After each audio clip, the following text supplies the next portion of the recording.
Hello, everybody. Welcome to another episode of the Exceptionally Irresistible Casual Chats. Today, I am hosting. I think this is my first time hosting, depending on when this comes out. This is my first time hosting. Let's put it like that. We're already off to a great start. We have a wonderful guest today, Raziel Cohen, also known as the Tactical Rabbi. And he's joining us today on this episode of Exceptionally Irresistible Casual Chats. Good thing this is casual because I've already blown the professionalism roof. Just a summary of what the show is about. It really is about talking to people who are exceptionally irresistible in their personal life, in their business life, or if they have an exceptionally irresistible business or operation that they're running. And we like to just talk and hear their stories and what they're doing, what they're up to. Raziel is a personal friend of mine whom I've known for many, many years. Too many to count. But let's get to it. So, the official bio. I have no idea how many years. Raziel is currently the owner and founder of the National Defensive Firearms Training, ndftraining.com. He is a firearms instructor and is commonly called upon figure profiled in many magazines and news platforms. Raziel offers an entrepreneurial, forward-thinking mindset and has a demonstrated track record of achieving great things. Not just in his, I read it from the ticker this time instead of my normal paper. This is great. Something on mine is buzzing. Hold on a second. There we go. We're good. We're good. Back to casual. We're casual. Okay, we're back. We're back to casual. This is casual. We are back to casual.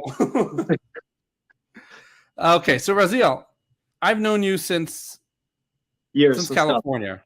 Yeah. When I knew you, you were always talking about how you were, when we were growing up, I guess you could say, you were going to become a member of the Navy SEALs, SEAL Team 6. And there was a specific reason why you knew you weren't going to be able to be accepted, but you were going to do it anyway, and you were going to prove them wrong. Now, you're not building on my height off. to really crash at the end of this because I don't join the field. Spoiler alert. I want to make sure we're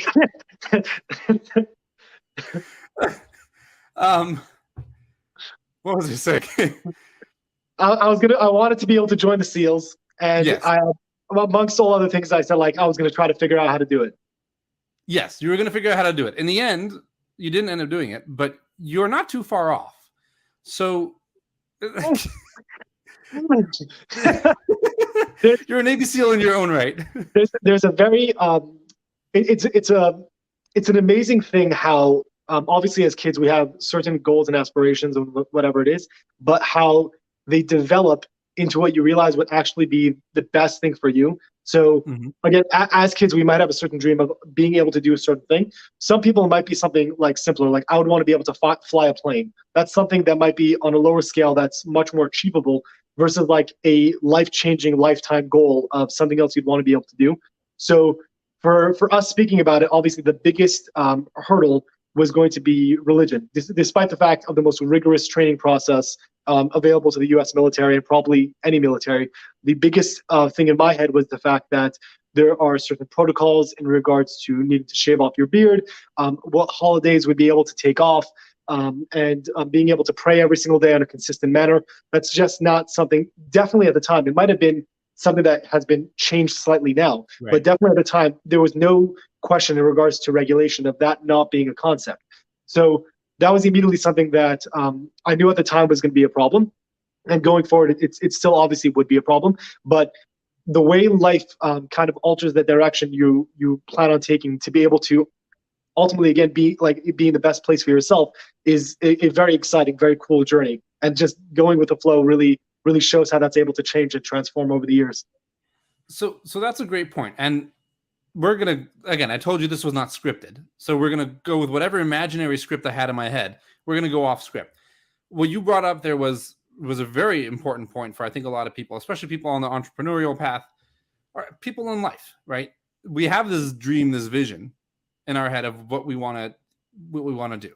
Unless you're going to be a fire truck when you grow up, in which case, sorry, kid, there's no help. I mean, these days. But we don't necessarily achieve that non-political. We don't necessarily achieve that vision we had as a kid, but a lot of the same principles And a lot of, it comes out in a different modality, in a different way of expressing itself. So again, you wanted to be Navy SEAL. Well, what do you do now? Because I don't want to misquote, but what do you do now? So what I What is primarily the do now is the bigger portion is going to be the training aspect. So I probably trained a lot of different types of people. It used to be a lot more, especially in California, where since that was a place I grew up and I had much better connections, I was training a lot of guys who were in the military, in law enforcement, in security positions to be able to do work, as well as any civilians of any kind. And then now, being that I now live in New Jersey, I don't have the same connections, and I'm slowly trying to build myself back up. But regardless of whether that was going to be if I had any connections or not, there's a huge spike in civilians wanting to be able to get trained properly. And a big kind of motto of my company is bridging the gap from when a situation begins until law enforcement arrives. Because the only time we're going to be in an area of high threat is that time frame. So it's not in a way of being able to say we want to take over the role of police, we want to take over the role of other people, but it's saying that since that time frame is going to be the issue of risk, then we want to be able to do something in that time frame. The kind of known terminology for how we refer to law enforcement and medical response is that they're first responders. So if you're a first responder, that means you're only getting there once you're able to respond to knowing that there's a problem. But then what happens before that? So if we're able to be somewhat independent and know how we could deal with different situations, then we're lowering the risk of worse things that could be happening later on, and hopefully saving more lives. Right. And so here's one of those things that's been absolutely incredible. Because again, I've known you for a while. I've been a massive, huge supporter of you. I've gotten you gigs, if I may say so myself. Right. Absolutely. And you're not like, people think, oh, so you're a gun nut. You're not well, you are a gun nut, but you're a safe gun nut, right? And you're training people how to utilize firearms properly. But a more important thing, I think, is that one of the things that you do is you train them with a safety mindset. Like I remember a number of years back, when all these attacks were happening in Crown Heights, we brought you out and you did multiple seminars there, and very little of it, actually, I don't think any of it was really about firearms. It was more no guns involved. Situational awareness. No guns. Yeah, the whole point. A big part of what people don't understand is a reason why we do a lot of training with firearms is because if you ever get to the point that you're needing to use it, you better be really comfortable and really, really good with it. Like I hold people to a very high standard in regards to being able to be proficient, because that's a very, very, very scary place to be. However, especially with facilities, individuals, schools, places like that, there's a lot that needs to be done before you ever get to the point of pulling a gun. Because if you got to the point of pulling a gun in your facility of like a school of some form, then in my opinion, something failed before that. There's a lot of structure that needs to be put in place that before you ever get to the consideration of I need to draw a gun right now, is all the other things could have been done first, and all the other time and money that could have been invested in other things. Because the last thing we ever want to do psychologically, legally, and many other things would be once the gun comes out, and we really don't want to deal with that. Right. So what is some of the mindset then going into this idea of situational awareness or proper preparedness? Because a lot of these concepts, are applied to business, which, by the way, if you haven't started doing leadership development with other companies, I know. Okay, so Yermi and I have this running joke, because it's a casual chat, chill. Yermi and I have this running joke where I will come up with some sort of idea on a live show, and because it's live, we now have to implement it. So like bobbleheads of all of our guests. We're going to be doing a leadership summit. And there's like we raffled off a t-shirt, which we don't even have made yet, but I said it on live. So it's happening.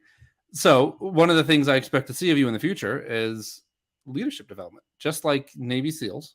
Now, once they've left, once a SEAL, always a SEAL, whatever. Once they've left the SEAL life, they're going on to leadership, because there's so much training and mindset that goes into becoming a Navy SEAL and being a Navy SEAL, and it applies in business and applies in life. So I'm sure you've learned a lot like that. You've trained with SEALs, Rangers. I have trained with SEALs. Right. See, so if you could give us 3 tidbits of stuff, information, knowledge that you've learned in your time as a operative and trainer. As a what? There's a lot. I'm like very much throughout this interview bordering the line of stolen valor. And we have to be very careful not to cross. Okay. I'm clarify stealing the again, no valor from you. military law enforcement experience. But yeah, you're training with them. What again, you surround the top 5 people you surround yourself with are going to be the 5 people that you model yourselves after. So if you are surrounding yourself with Navy SEALs and Rangers and all these other people who have trained their mind to perform in a certain way, naturally you're going to have that. And then if you really study, you'll be able to teach. So I'm not saying that you're a Navy SEAL or a Ranger. Yeah, no, we have the utmost respect for all of our men and women in the armed forces and our first responders, as you say, and you have learned an immense amount from them. So if you could give us 3 things, let's say, that you learned were the biggest lessons that can then be applied into life or business, what would they be? So the first thing that would come to mind would be about situational awareness, which I think we've used that as a buzzword already a few times. But what right. that is that we live in a world where it's very easy to get distracted. It's so easy to get distracted. And studies and more studies continue to come out that in all honesty scare me in regards to how fast people are able to be distracted. So as an example, years ago, like over 10 years ago, there was a study, if I remember correctly, that was done in regards to people being able to look at a cell phone. So once they looked at a cell phone, based on general studies that have been done, they anticipated that it takes around 8 seconds for a person to be completely, everything's going, I'm sorry, 1 second, So casual chats. It takes roughly 8 seconds for a person to be distracted and be unaware of where they're holding. That's a very scary number because that means within 8 seconds, you're oblivious to your location, you're oblivious to what's happening around you. If there's an emergency, it might take you longer to respond to that. And that's something that's a problem. That's a very big problem. So step 1, which would apply to business as well, is you have to be aware of what your industry is doing, how are you able to change. Since we're living in a fast-paced world, you're not going to be in the same industry for 10 years straight. You're not. Even if you're what you consider to be in the same industry, you're not doing the same things that you did 10 years ago. And if you're not ready to change and develop based off that, you're going to crash. It's a huge reality. It's the same thing that happened in the .com era, where suddenly things were going onto the internet and people were not, there was people that were kind of, were very like, what is it? Original. Like, I don't want to change anything. This is the way it's worked for me for 50 years, but right. They crashed. That's the reality. So the first thing is to be able to understand that you have to be aware of what's happening around you, not just in the security sense, but also in regards to your industry and how that changes. And then that will really help you develop and be able to move forward in your business in general. The other thing is an expression I heard before. So this would be number 2 of your body can't go where your mind hasn't already been. So being situationally aware is one thing, but if you haven't mentally prepared for a type of situation in the past, then the risk of it not playing out as you expected is very high. So if I never thought about what I would do in a room to be able to escape a room during a fire, then suddenly a fire breaks out, it's going to take my body a long time to process the proper thing to do. A perfect example of this, which is an example I use during my seminars, is that there was a famous bar party, it's called festival kind of thing. It happened in a very small bar, and the musicians were in the front of the bar, and all the patrons that came in were standing in front of them, and behind all the people that were walking in was the entrance of where they came into. So we kind of have like a flow over here of this is the entrance, these are all the people, and then the stage was in front of them. On stage, a fire broke out, and all the people that were there all tried to escape through that same exit door that they walked in through. Regardless of the fact that on both sides of the stage were additional exits, everyone was still trying to escape through the same exit. Now, there were a few reasons why. The primary reason is that people will feel comfortable leaving from the same place they entered, because when they entered, they felt comfortable. So it psychologically created a feeling of safety that obviously ends up being very much against them, because that's not the way that you'd want to leave. And because of that, I think the majority, unfortunately, of the people that were in that building did not get it out of the fire. And that's a very hard lesson for people to learn, that since something like that already happened, we should take that as an example, as right. something that we should learn from. So the sacrifice has already been made. How can we apply that to make sure that we do that for ourselves? So if you walk into a building and you see multiple exits, take note of that, of like, this is a place that I'm able to go if, God forbid, there's a reason for me to need to leave. Building on that, which would be tip number 3, is I really enjoy psychology, and this is a very, very amazing example of how human beings work. It takes one person to take initiative for other people to want to follow through. Because a lot of people don't want to have that leader mindset in being able to take action. So as an example, if a person were to point out, say, there's another exit, like something as simple as that, that will make people's mental shift switch, then that could have prevented the death of a lot of additional people. The same thing applies to any event where there could be a medical emergency, where a good example of this, which is, it was terrifying at the time, but it's hilarious for me now because now I understand the psychological effects of what happened, is when I was in 8th grade, I used to bike to school every single day. And one of the days that I was biking to school, partially my fault, I was getting ready to cross a very large intersection. And as a biker, I just kind of was going. And I didn't pay attention to the fact that a guy was getting ready to make a right turn. And he should have stopped also because a pedestrian was getting ready to make a right turn. He didn't. I got hit by the car and I broke one of my legs. And I hit into a pole. As I was like falling, and I landed on the floor. This was at a middle of a major intersection. So this was seen by a lot of different people. During the time that everyone was stopping, it was during a red light. So other than the cars that were moving, we're all staring at me and seeing me after clearly being hit. That car took off. So meanwhile, you see all these people staring at me. The light turns green, everyone leaves. No one did a thing. So the whole play out, what happened is that everyone's like, oh my God, that's crazy. Someone should do something. But then no one did because no one else reacted. So if someone were to have made a reaction, done something differently, then that could have really changed the whole outcome of how that would have played out. Okay, I'm taking my phone. I'm putting it over here. You can take the drop units, please. I apologize. I'm turning it off. And that was the last time. I'm turning it off. My phone's off. Okay. But I heard the same example happen to a psychologist who he understood that that's the mindset of people. So he got into an accident once, and then he pointed out to one person. Did he purposely get into the accident? What? Did he purposely get into the accident? I don't think he purposely got into it. He got into a car accident, like an actual car accident. But since he understood this concept, he pointed at one individual person and he said, "You call 911." Yeah. That person called 911, and once that person did that, every other person that was anywhere nearby immediately wanted to be able to help and do something. But it was the initial fear of the unknown that caused people to not do something. So that was something that were like kind of 3 different things that were able to be very effective. So this third example would be something in regards to leadership, is that a lot of people feel uncomfortable with something when we all are boiled down to the same mental psychology. So if you realize that you're a person, I'm a person, that guy's a person, we can all interact very well because people are oftentimes uncomfortable with that. In business, that's a very common thing because there's a certain expectancy in professionalism and being formal in certain settings, but suddenly you break that, and that's able to change very dramatically in regards to how that interaction goes, which could be usually, in my experience, very positive. Well, but like that's the thing is, be the person to do things differently and don't follow the status quo. I mean, in my experience as a teacher, an educator, for the who knows how many years I've been doing this, one of the things I always made a point of was getting to know my administrator's business. Like, I want to know what's going on in their work life. Respectfully. I want to know, huh? Respectfully. Oh, 100%.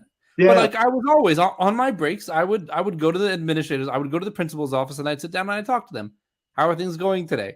Read them and find out what's going on, what's missing from their work life, and sometimes even their personal life if they'll go there, because nobody else is doing that, and it puts you in a much better place than everybody else. And it's not like it's a competition. I'm going to see how can I be better than my coworkers, etc. It's simply about common human decency. It's about that idea of being exceptionally irresistible, because when you go out of your way to make somebody important and make them feel important, you are by nature going to be important to them. And that led to, I would love to say it led to raises. It never did, because, well, finances. But to this day, this one school in particular, I haven't worked there for 3 years.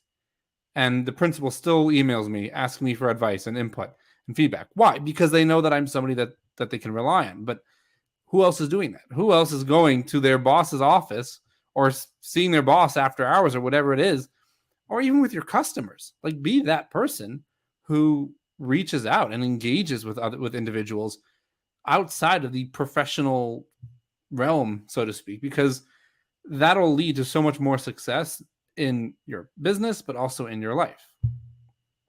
So there's a person that I feel annoyed that I don't remember his name. He's a writer of a really, really amazing book that it's called Man Up. It's a book that was like recommended through another like a YouTuber that I follow. Really, really brilliant guy.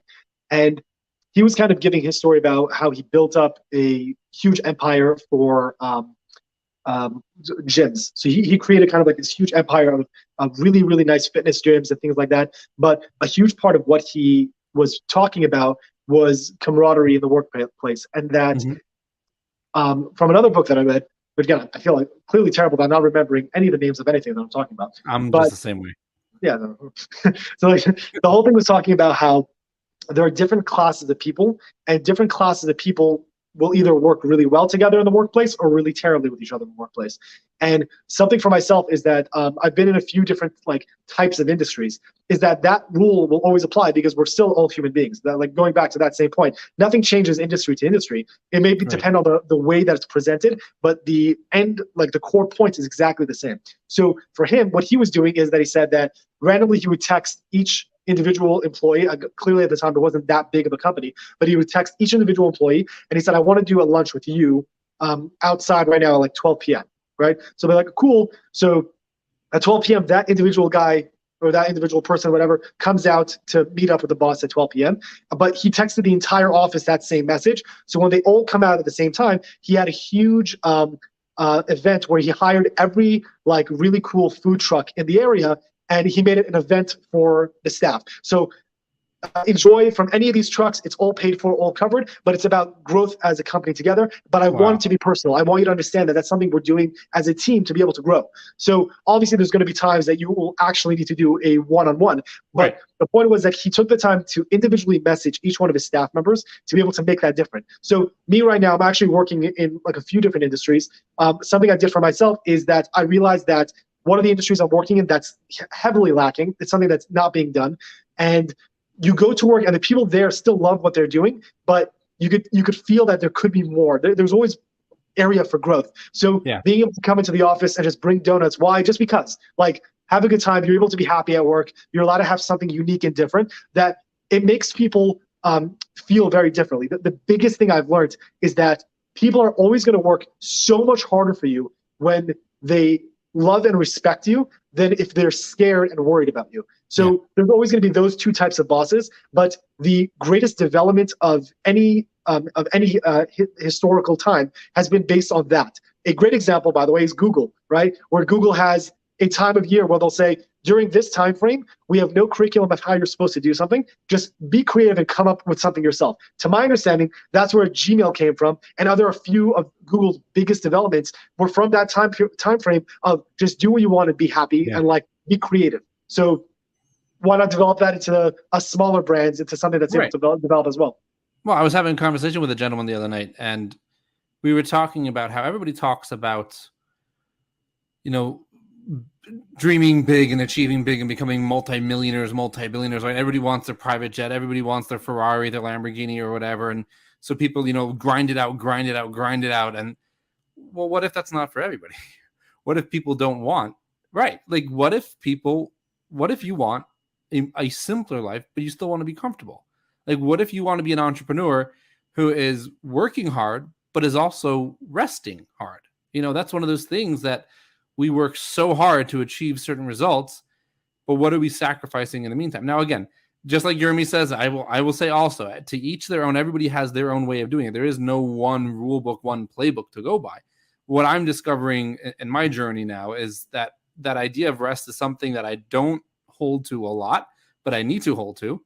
And so I'm learning how to give myself that rest and give myself that time to pause and to break and to slow down so that I can enjoy the work that I'm working on. So for what you're saying is correct, where there was a time where people gave a lot of different blessings. I gave the same blessing for you on your birthday recently. Happy, very belated birthday. But what it was is that growing up, you heard the same blessing over and over, but it's given in such a cliche way. And also because of the way it sounds is why it was put in that order versus prioritizing. So the blessing is usually you should have, you know, health, wealth, and happiness, right? That's kind of like the kind of stereotypical throw out of a I blessing that thought that people was give. my thing, by the way. I thought I coined that, but apparently not. No. I'm sorry. I No. stole it. I think that's been around.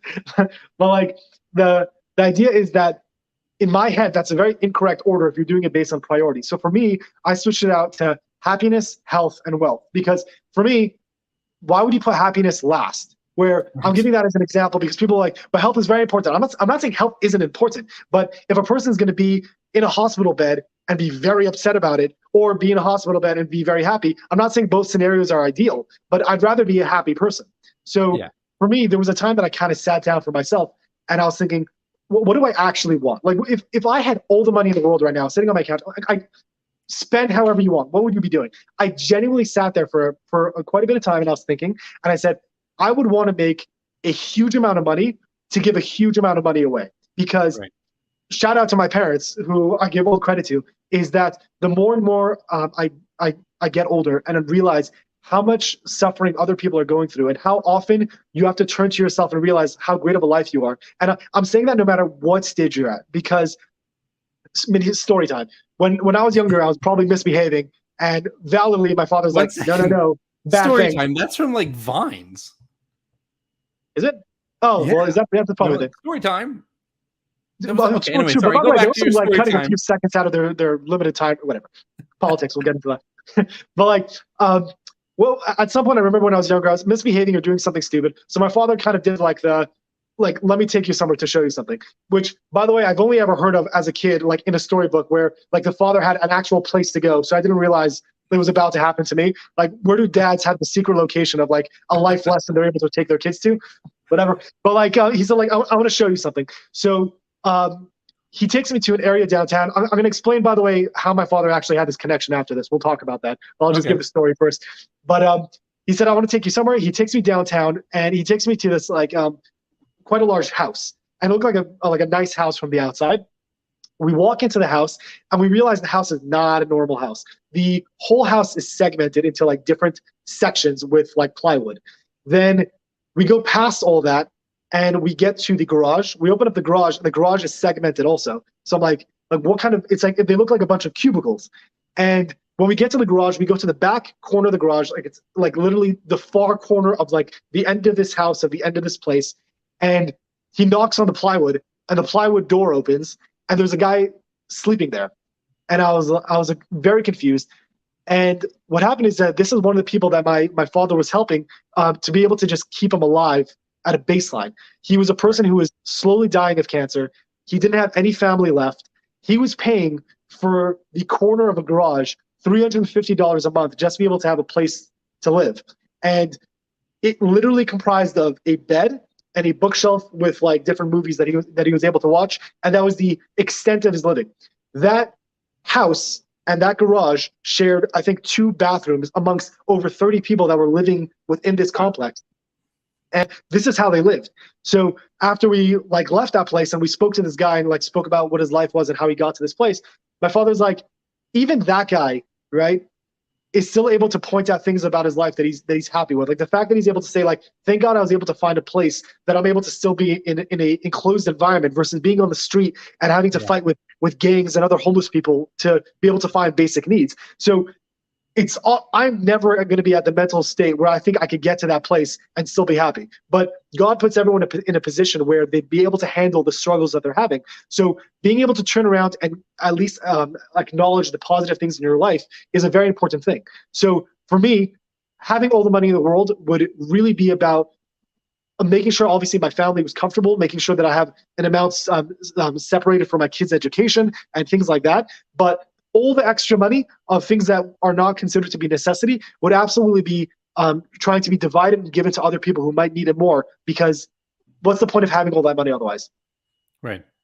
You know, that's one of the guests that Jeremy interviewed, Will Walker. He was talking very much about similar concepts of this idea of, he was a financial advisor. Now he's still within the financial realm, but he does differently. He thinks instead of, most financial advisors, they talk about death. It's essentially preparing you or your family so that way, God forbid, when an individual passes away, they have money available. Which again, that's not all financial advisors. I happen to know one who hopefully will be able to get on the show, who's absolutely incredible. He does so much more than that. But Will was talking about this concept of finances and really designing your finances around the life that you want to be living.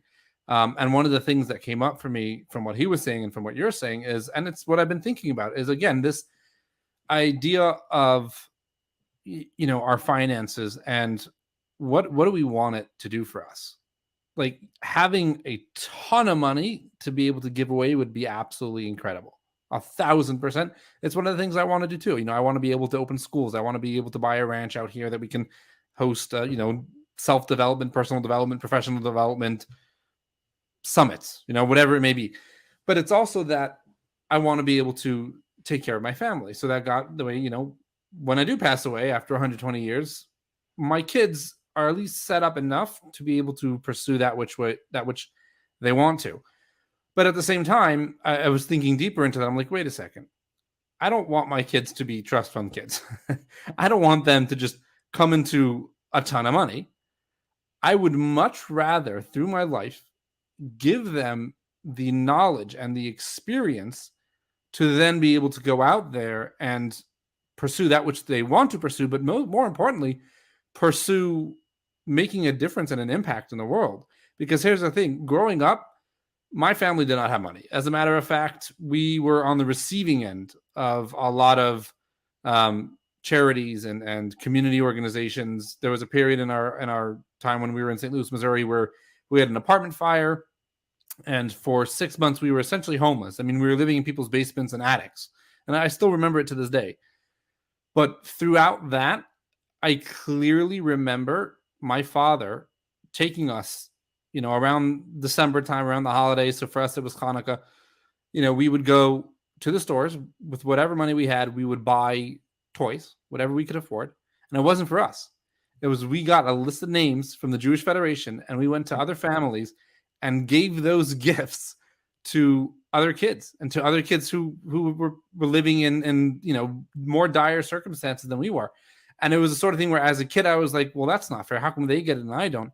But as I got older, I began to understand and appreciate it. And when we moved to California, your parents, you're going to have to talk about your parents and what they do, because they run an absolutely amazing organization called Global Kindness, which has benefited so many people.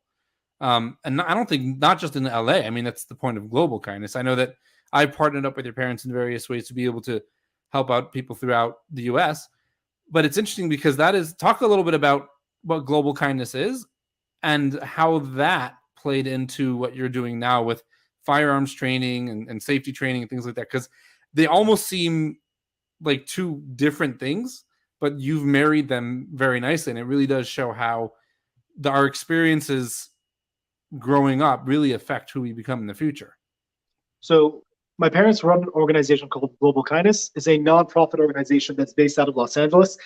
They help around 350 families in LA and thousands more around the world. And what they do is they provide food, clothing, furniture. They pay medical bills. They pay gas bills. They do everything that's able to do to help people get back on their feet. That's really the goal, is not to be dependent, but to be independent from any organization. Right. So what it is that we've done things from we were one of the first people to donate to Gush Kativ during things that were happening in Israel. A lot of those things got rejected and was never actually delivered because a lot of political reasons. But we were one of the first people to put together stuff and send it. We also do a lot of things in Ghana. My father, I think it's almost on a monthly basis, if not every few months, will donate close to 15,000 pounds of clothing that goes to different areas in Africa to help different organizations there as well. We've also done a thing where we were trying to figure out the ways to utilize the most out of the items that we get, because just like a lot of people will donate very high quality stuff, we also get a lot of pretty straight up trash for depending on what it is that a person is trying to give up.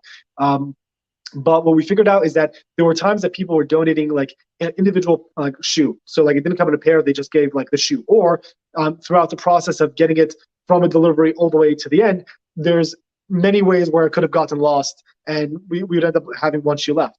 So I think my parents ended up finding an organization for people who were who lost their legs And instead of being able to throw out the shoes, we try to donate individual pairs so they don't need to buy pairs. So ideally, they'd be getting it for free and not need to kind of shop around to find a pair that they'd only be able to use like one shoe for. So Right. there was a lot of different things that they were trying to create to utilize the most of what they were doing.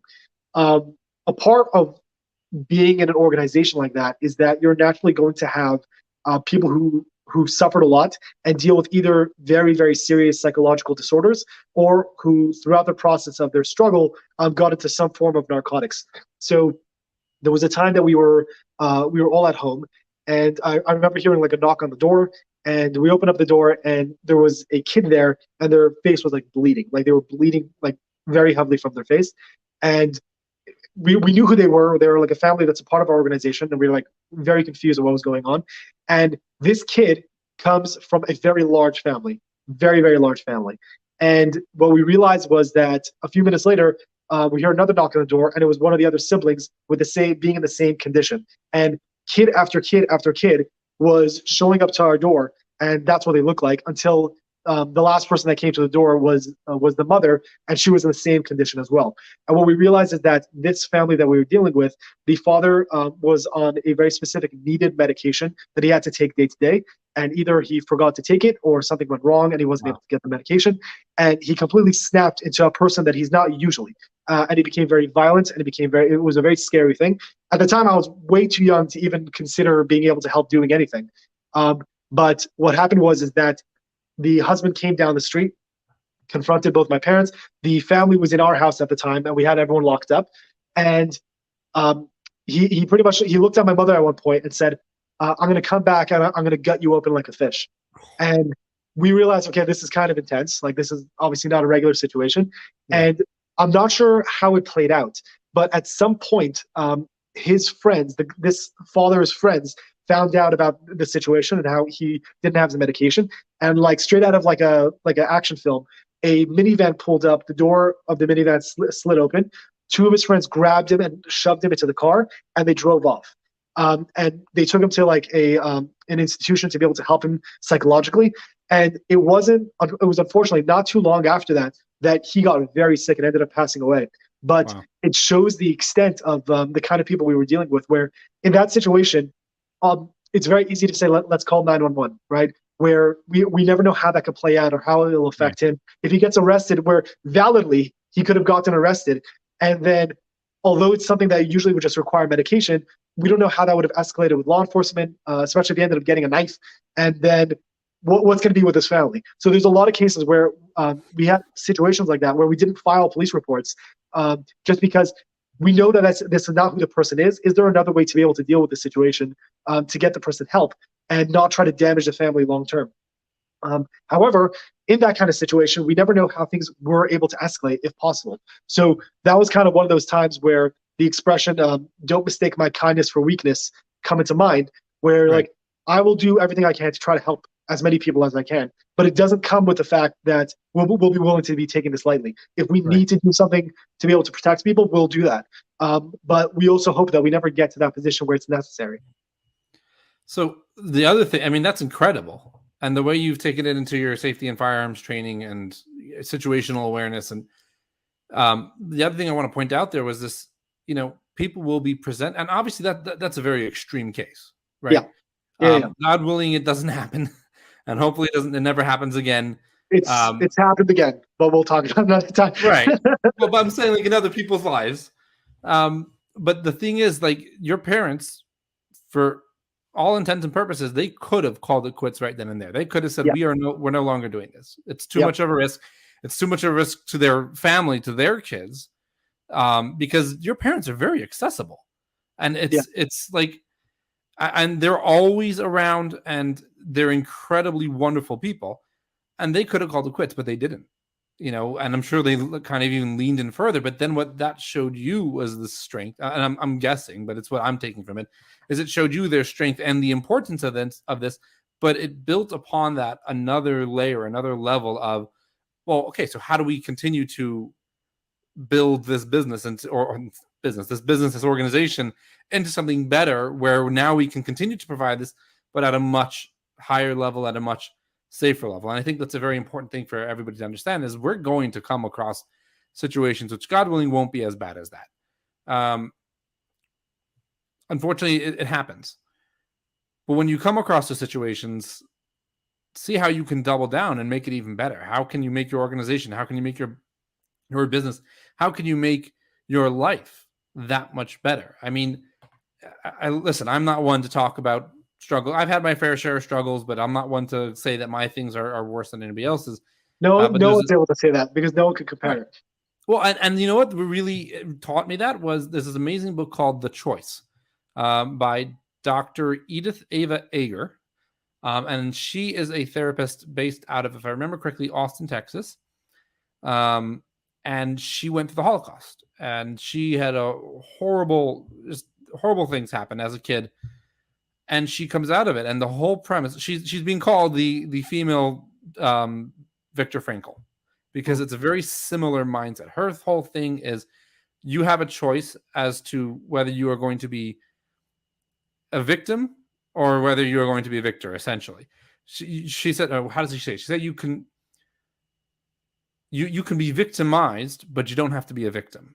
Like, we cannot control what happens to us, but we can control, and we have the choice as to how do we respond to it. And but another thing that she says is, as a therapist, she dealt with two mothers, both with kids.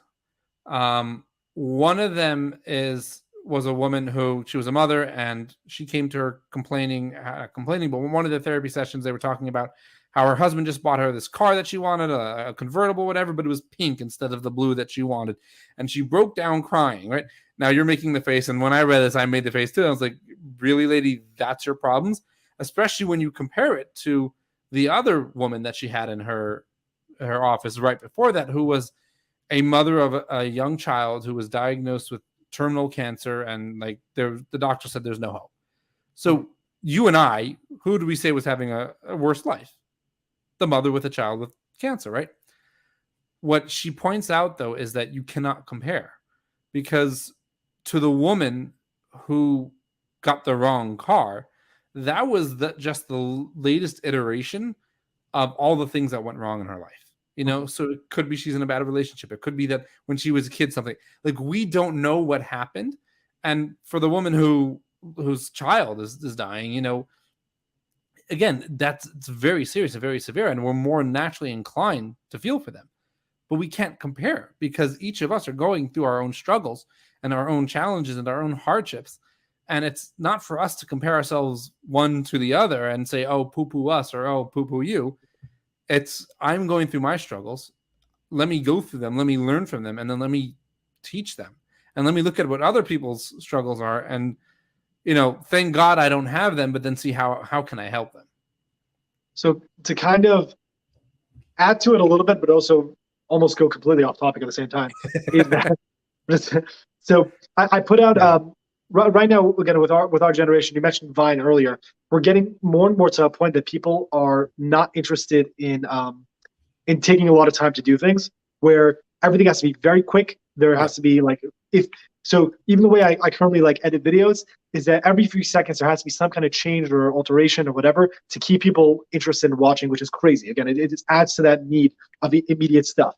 The issue with that is that I also recently put out a video that I think currently, as we're filming this, it's around 3.2 million views, on a 1 minute clip, which is crazy. But the problem with a 1 minute video is that you have no context. Meaning you're given a certain amount of information, but that's the extent of the information you have. So the example you gave with the car is the exact same thing, where that individual scenario is a stupid situation, right? So there's a lot of times that, I think we spoke about this in the past, where you can have a couple fighting and you'll be like, what are you fighting about? It's like, well, the toothpaste cap wasn't closed. You're like, it wasn't really about that. There could be other details there, but it snapped at the point of this individual thing that is an annoyance to you, which is the same thing on a smaller scale. So what I was getting in the video, a huge amount of the comments were being given one individual suggestions, like, you didn't do this, like you didn't try this method. So of course I did try that method, but in the 1 minute that I had to try to give over a specific lesson that was unrelated to what that method was, right? Yeah. Everyone was fixated on this individual thing, which is, again, the downside of being like, we need to have 30-second videos. I'm going to be bad because there wasn't any context. You can't have both. So for a lot of these people, they're living the same life, which is, it's something I try really hard now in a lot of different things. Of the reason why in business it's always very good to not burn bridges is because you never know where things are going to go later. And Right. this is an example how in every single variable of everything in life, you need to wait and take some time to figure out the details before you say anything. And this applies to literally everything, including, for example, the Uvalde shooting that just happened in Texas, where initial reports said a lot of terrifying things. Ultimately, a lot of the same terrifying things were correct. But until we actually have a full breakdown of the information, we don't know the full context of the situation, which is why, again, no matter what industry you're in, no matter what situation you're dealing with, if you don't have proper context and the time to develop a well-formulated opinion to be able to work further, we're creating a lot of very high-risk damage for so many different things. And that, I guess, was another example of that. Yeah. And again, it's that idea of being able to take the time. It's like, what does Jeremy say? Jeremy says, shut up and wait, right? We have to take the time to sit and think, listen, really figure out what's going on. But as we know with your story and with my story, it's life takes time. And what we think that we're going, like what we envision as a kid being that Navy SEAL operative, or for whatever reason I wanted to be a police. I think everybody wanted to be a police officer, right? Whatever it may be, we're not necessarily going to be that exact thing. But if you continue looking for those opportunities, pursuing them, again, not burning bridges and being open and studying your story, you'll be some iteration of that which you want it to be, because that's something that's deep down inside. So I forgot the name of the guy. You definitely know the name. Oh man, see, you just quoted a person's book, the title, who wrote it, and like the background. I don't remember a thing. So we'll put it in the comments. One of the famous Tonys, one of the famous Tony speaker guys. I think it was one of the Tony Robbins. Thank you.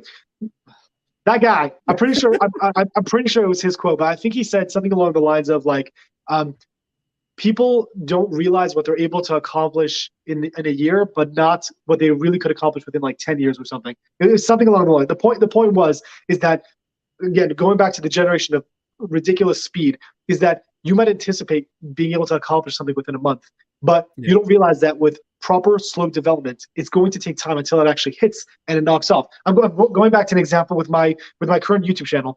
It took me 2 years to get to 1,000 subscribers, and it was 2 years of actually consistent content. Meaning I was on YouTube for much longer than that, but for 2 years of actual effort every single week to make sure I filmed and edit and had a consistent posting time and all that stuff. But after 2 years of that time, I hit 1,000 subscribers, which was like 2 weeks ago. And right when I hit 1,000 subscribers, the algorithm pushed off. I'm probably tonight going to hit 10,000 subscribers, and that was within a 2-week time frame. And that's beyond what I would have expected. But what it came down to is two things. I was trying my best to develop quality from the beginning, and obviously my expectancy of quality then is very different than my expectancy of quality now. But I put the effort, and what's happening now is that it's the 2 years of videos that I put out that are pushing me to go further, because they're not only watching my most recent video, they're going back to see my other content. So meaning the effort that I put in the past is what's affecting now the future. And I will ultimately put out more to create and develop that. So it was not something that happened overnight. And for most people, it's not going to be something that happens overnight, but it's that slow development of creating a very solid foundation that's going to take you to the next level. I wish we had more time, because we have it's very similar to this show. We started off and it was like, what's going on here? And now at the last 5 minutes, we're hitting some really hard topics. I will suggest this, just because I know it's going to piss you off. Darren Hardy has a book called The Compound Effect, which talks about this exact principle. Absolutely amazing for anybody to read. Before we end off, I do want to invite anybody who, if you want to be a guest, or if you know somebody who would be a good guest, who follows the exceptionally irresistible principles. Either they are exceptionally irresistible, they have a business organization that's exceptionally irresistible, or they have an exceptionally irresistible story. Please reach out to us. You can reach us at yermikirkis.com, or you can email us at exceptionallyirresistible@gmail.com, right up here. And just shout out, say hello. You can also drop in whatever it is that you learned from today. Lots of really great golden nuggets, or as I say, golden chicken nuggets. But before we do, I want to thank Raziel. Thank you so much for joining us. For anybody who wants to find out more about Raziel and what he does, because it's not just firearms and gun stuff. It is so much more. I've learned a lot about my own personal situational awareness, being aware of where I'm going when I'm driving, when I'm in the store, being aware of other people's emotions. It's interesting how that comes into play. You can find him at www.ndftraining.com, or you can follow him on Instagram at the Tactical Rabbi. And also, as you just said, on YouTube. I believe it's under the same name. Yep, under the same name, YouTube, the Tactical Rabbi. Lots of really great content there, plus lots of really funny content too. I love that you've found a way to not humorize the world of guns and gun safety, but what you called it edutainment, right? It's not just education. It's not just entertainment. It's edutainment. So I highly encourage everybody. Huh? I've said that before. You said that before. I'll take credit, sure. Great, take credit for it. But I highly suggest everybody reach out to Raziel on YouTube, on his website, and on Instagram. And with that, we will thank you all for joining us today. And again, thank you so much, Raziel, for joining us and sharing your knowledge. Looking for a part 2. Yes, we will definitely have to have a part 2 because we just started. Okay. Speak to you soon. Thank you. Take care, everybody.